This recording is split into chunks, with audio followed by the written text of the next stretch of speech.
Chapter 12. This far. I woke at first light, moving with precision as I broke camp. I could pack up in 5 minutes now.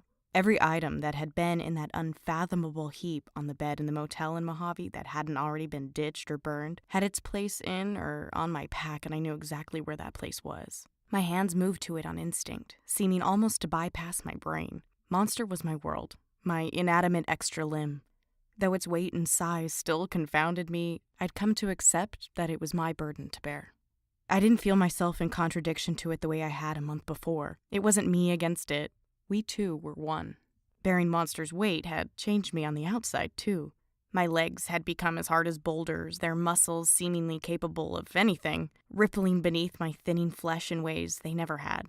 The patches on my hips and shoulders and tailbone that had repeatedly bled and scabbed over in the places where Monster's straps rubbed my body had finally surrendered, becoming rough and pocked. My flesh morphing into what I can only describe as a cross between tree bark and a dead chicken after it's been dipped in boiling water and plucked. My feet?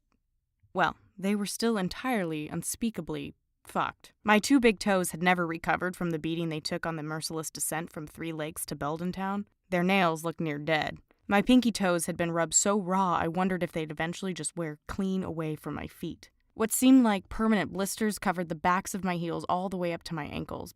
But I refused to think of my feet that morning in Old Station. So much of being able to hike the PCT depended on mind control.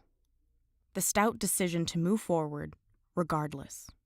I covered my wounds with duct tape and second skin. Then I put my socks and boots and hobbled over to the campground spigot to fill my 2 bottles with 64 ounces of water, which had to last me for 15 searing miles across Hot Creek Rim.